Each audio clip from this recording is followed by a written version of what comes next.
Hello, my name is Veronika Pak and I am a master student at McGill University and Montreal Neurological Institute. And I'm happy to present to you the results from my project about detecting cell types associated with atrophy patterns in 11 neurodegenerative disorders. I have no disclosures.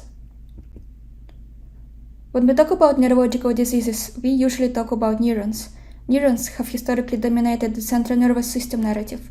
Even the neuroscience field owes its name to neurons. And most research on neurodegeneration has almost uniquely focused on the universal hallmark of all neurodegenerative diseases, neuronal loss and the basis behind its selective vulnerability.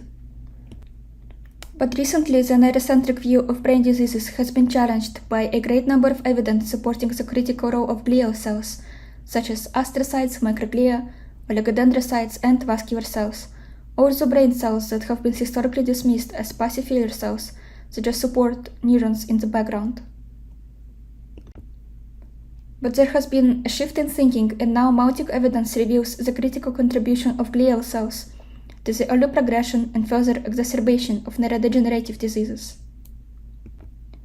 Moreover, dysfunction of glial cells that occurs before neuronal loss and clinical symptoms could be even considered one of the causal factors of the disease. But currently we have an incomplete understanding of which cell types across brain regions are more vulnerable or resilient to disease-driven processes. That is why we propose a multimodal approach where we integrate gene expression, structural MRI, and pseudoconvolution modalities to describe brain-wide spatial associations between canonical cell types and brain tissue loss in 11 neurodegenerative diseases. We explored such common neurodegenerative diseases as late and early onset Alzheimer disease, Parkinson's disease, frontotemporal dementia, Amyotrophic Lateral Sclerosis, and pathologies with genetic mutations in disease-associated proteins like tau, TDP43, and presenilin-1. We hypothesize that diseases that share similar biological mechanisms and clinical symptoms present common patterns of cell types density associations. For this, we first used bulk microarray gene expression data from the Allen Human Brain Atlas that included 372 postmortem brain tissue samples from 6 healthy human brains.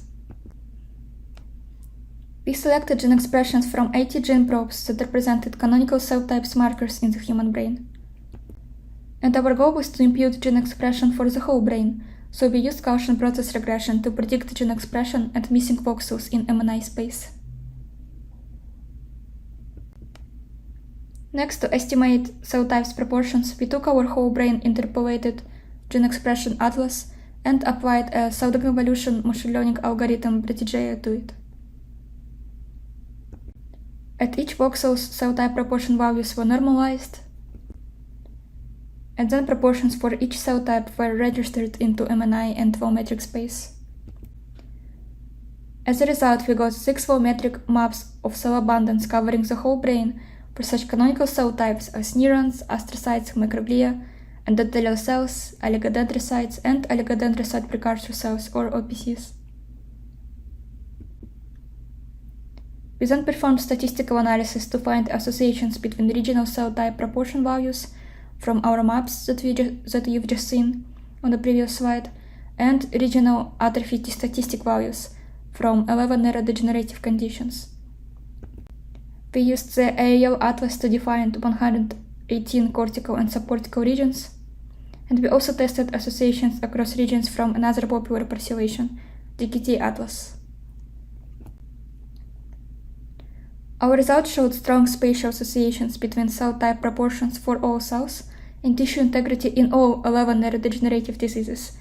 Here you can see heat maps of correlation values between cells and diseases. Red colors indicate positive associations and blue negative associations. As you can see, associations for proportions of all non-neuronal cell types, or glial cells, specifically astrocytes, microglia, and oligodendrocytes highlighted in dark blue, were exceptionally strong. You may ask, what do these associations mean? When we look closely at plots with strongest correlations for each disease, we can see that each dot represents a region, and regional tissue integrity corresponds to cell types distributions in a linear fashion, For example, more negative or stronger atrophy values on x-axis for almost all diseases correspond to regions with increased proportions of astrocytes or microglia. So, regions with increased microglia or astrocytes densities are more vulnerable to atrophy-induced processes. And only ALS showed strong positive correlation between tissue enrichment and neuronal proportions. Otherwise, associations between atrophy in almost all diseases and neurons were less strong than for other cell types. And as it was discussed before, astrocytes and microglia presented the strongest spatial associations with atrophy in most neurodegenerative conditions. Now I would like to talk about why these results for astrocytes and microglia are relevant and their role in neurodegeneration. Astrocytes are the most abundant type of glial cells in the brain. They play a crucial role in supporting and regulating functions of neurons. Along endothelial cells, they are also important for the blood-brain barrier, and in response to damage, they adopt a reactive phenotype through microglial activation, which can have either protective or toxic effect on neuronal health and survival. Microglial cells are the resident macrophages of the central nervous system. In response to damage, they proliferate and go through rapid changes in cell shape, gene expression, and function, a process known as microglial activation. Prolonged activation leads to neuroinflammation and neuronal damage. An interesting fact is that disease-associated microglia in Alzheimer's disease is regulated by ApoE-TREM signaling pathway. Next, to test our hypothesis that diseases which share similar mechanisms and clinical manifestations present common patterns of cell types vulnerability, we performed hierarchical clastogram analysis grouping cells and diseases together according to their brain-wide correlation patterns. And our main observation is that diseases with similar clinical manifestations cluster more closely together. Specifically, dementia-predominant conditions, which primarily affect cognitive functioning, here on the left from DLB to FTD, showed more similarities in patterns of cellular vulnerability with each other compared to motor-predominant conditions, Parkinson's disease and Amyotrophic Lateral Sclerosis. We also found that microglia and astrocytes showed the strongest associations with dementia-related conditions and formed a separate cluster, which is not surprising since these cell types are known to work closely together. Both cells are key regulators of immune-mediated processes, and given their role in clearing misfolded proteins, dysfunctions of both of them can result in the accumulation of amyloid beta and tau proteins in Alzheimer's disease. In conclusion, we showed that spatial distributions of non-neuronal cell types are strongly associated with the spread tissue damage in many neurodegenerative disorders.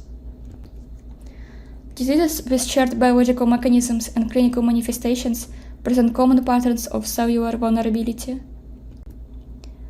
And overall, our findings stress the critical need to surpass the current neurocentric view of brain diseases and the imperative for identifying cell-specific therapeutic targets in neurodegeneration. The generated whole brain maps of cellular abundance can be similarly used for studying cellular processes in other neurological conditions, and soon they can be downloaded from the GitHub page of our lab. And I would like to thank our collaborators and funders and my supervisor Yasser Ituria Medina and the NeuroPM lab. If you are interested in reading the preprint of our paper, you can scan this QR code. Thank you so much for the interest to my project, and I'll see you in Montreal.